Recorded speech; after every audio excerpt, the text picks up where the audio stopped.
जा जा जा जा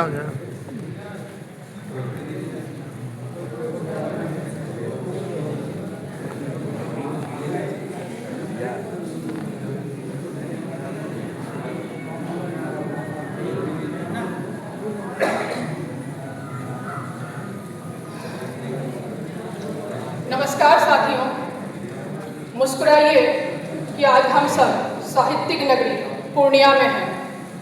मैं स्नेहा किरण बिहार के अररिया जिले के एक छोटे से प्रखंड रानीगंज की रहने वाली हूँ। हमारी कोसी की उर्वर मिट्टी कई महान साहित्यकारों की जननी रही है, इसलिए इस बात का गर्व तो मुझे है ही कि इस कलात्मक, रचनात्मक और निहायत ही खूबसूरत आबो हवा में मुझे भी रहने का सौभाग्य मिला है। सर्वप्रथम मैं साहित्याकाश ग्रीन हाउस, साहित्य विभाग कला भवन और हिंदी विभाग पूर्णिया विश्वविद्यालय को साधुवाद देना चाहती हूँ, जिनके संयुक्त सार्थक प्रयासों से आज बिहार की गौरवशाली समाहित कर हमारी इस सांस्कृतिक नगरी पूर्णिया में भारतीय प्रशासनिक सेवा के विभिन्न गरिमामयी पदों पर अपना योगदान देने वाले वो निरंतर समाज सेवा, राजनीति व साहित्यिक साधना से जुड़े रहने वाले कर्मयोगी आदरणीय डॉक्टर दिल नारायण जी के भागीरथी प्रयासों से समकालीन हिंदी उपन्यास जैसे बेहद प्रासंगिक विषय पर एक दिवसीय राष्ट्रीय संगोष्ठी का आयोजन किया गया है। श्रद्धेय दृढ़नारायण जी के कुशल नेतृत्व में विगत कुछ वर्षों में पूर्णिया में लगातार इस 5वें साहित्यिक कार्यक्रम का आयोजन किया जाना संपूर्ण साहित्य जगत के लिए अपने आप में बहुत ही प्रेरणाप्रद है। इसके लिए उनकी दूरदर्शिता और साहित्य के प्रति उनके अगाध प्रेम की जितनी भी प्रशंसा की जाए वो कम ही होगी।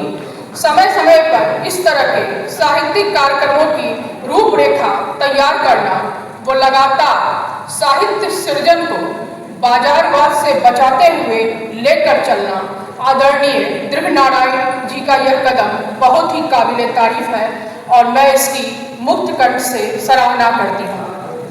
अपने नाम के अनुरूप ही एक श्रेष्ठ, संतुलित और सार्थक सामाजिक साहित्यिक परिवेश को कायम रखना ही आज के इस संगोष्ठी का मूल उद्देश्य है।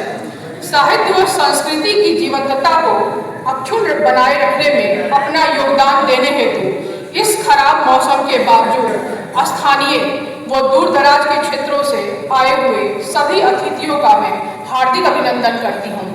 आज इस समारोह में आए हुए इस कार्यक्रम के अध्यक्ष महोदय, मुख्य वक्तागण, विशिष्ट वक्तागण, अधिकारीगण, जनप्रतिनिधिगण, सुधी साहित्यकारों, क्रांतिकारी कवियों, बुद्धिजीवी पत्रकारों और तमाम श्रोताओं को मैं सादर नमन करती हूँ। साथ ही हमारी सांस्कृतिक नगरी पूर्णिया के साहित्यिक धरोहर व विरासत के प्रति चिन्ह के तौर पर साहित्य विभाग कला भवन को इस भव्य कार्यक्रम के आयोजन के लिए अपनी हार्दिक शुभकामनाएं प्रेषित करती हूँ। हम सब का कला भवन अगर आज शोभायुक्त हुआ है तो बस वो आप सबों की गरिमामय उपस्थिति से ही। जैसा कि नाम से ही संविदित है, समकालीन हिंदी उपन्यास जिसके दामन में हमारे व्यवहारिक जीवन से जुड़े हर मुद्दे, यहाँ तक कि पिछड़ों, दलितों व समाज से बहिष्कृत लोगों, यह सबकी जिम्मेदारी बखूबी लेता है। वास्तव में यह वो समन्वयवादी गुलदस्ते की तरह ही है जो भगत सिंह के सपनों को जीता है, जो पास के सपनों को जीता है, जो उधम सिंह के सपनों को जीता है। हवा में रहेगी हमारे ख्यालों की बिजलियाँ, हवा में रहेगी हमारे ख्यालों की बिजलियाँ। हम रहे या ना रहे, हमारे विचार हमेशा इन हवाओं में रहेंगे। आज सत्ता वो उसकी सुविधाओं को हासिल करने की कभी न खत्म होने वाली हमारी इच्छा ने लेखकों के सहज विद्रोह की आग को नपुंसक बना दिया है।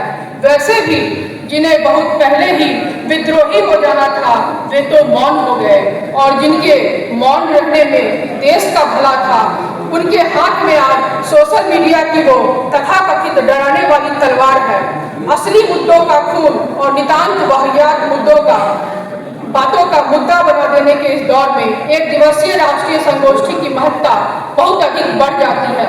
आदरणीय नारायण जी द्वारा रचित यह दूसरा उपन्यास अद्भुत 96 वास्तव में रियल एस्टेट की काली दुनिया के अदृश्य अंदरूनी परतों को दिन के उजाले की तरह दृश्यमान करने वाला है। यह समकालीन हिंदी उपन्यास अपने समय की पेचीदगियों को सशक्त रूप से पाठकों के सामने लाता है। यह उपन्यास वास्तव में गांधीवादी दर्शन और क्रांतिकारिता को एक साथ जीता है। रियल एस्टेट की काली दुनिया की पृष्ठभूमि पर लिखित इस उपन्यास में अपने समय की त्रासदी व विडंबना को समझने, आंकने और उसे वाणी देने की कला में उपन्यासकार पूर्ण रूप एक सफल व संभावनाशील ही माना जाएगा। लगातार 28 वर्षों तक केंद्र सरकार के रक्षा मंत्रालय में अपनी सेवाएं देने वाला कोई अधिकारी जब साहित्य सृजन के मैदान में आता है तो उससे इसी तरह के क्रांतिकारी विषयों पर कलम उठाने की उम्मीद की जाती है। सर्वग्राही, सर्वव्यापी, सर्वस्पर्शी व पंचनिष्ठा का सिद्धांत है राजनीति। साहित्य सृजन एक बेहतरीन माध्यम है राजनीति में शुचिता लाने का। ऐसे संक्रमण काल में जब अधिकांश लेखक राजनीतिक विचारों के आधार पर बुरी तरह विभाजित हैं, जब साहित्यिक लेखन और राजनीतिक भाषण भी अपने अपने राजनीतिक खेमों की सुविधा को ध्यान में रखकर किए जा रहे हैं, जहां आम जनता से जुड़े मुद्दों को भी उठाने में राजनीतिक दलों के नफे नुकसान का गणित लगाया जा रहा है, यहाँ तक कि आम लोगों की जिंदगी को भी जाति और धर्म के चश्मे से देखकर प्रतिक्रियाएं व्यक्त की जाती हैं। ऐसे दौर में डॉक्टर डी नारायण जी द्वारा लिखित यह उपन्यास अद्भुत 96 समाज और राजनीति को नई दिशा देने के लिहाज से भी महत्वपूर्ण है। साथ ही यह आज के कलमकारों को लेखन की दुनिया में लीक से हटकर विषय चुनने और अपने विविध दायित्व बोध का एहसास कराने में भी अहम साबित हो सकता है। यही साहित्य की सार्थकता है और यही इसकी उपादेयता भी। इतना ही कहकर मैं अपने वाणी को विराम देना चाहूंगी। धन्यवाद। बहुत बहुत शुक्रिया आपका इस वक्तव्य के लिए। अब हमारे अध्यक्ष महोदय श्री चंद्रकिशोर जायसवाल सर से मैं आग्रह करूंगी उनके बारे में परिचय क्या दूं मैं। सर, आप पूर्णिया के गौरव हैं और मूर्धन्य साहित्यकार हैं। आपका जितना बड़ा रचना संसार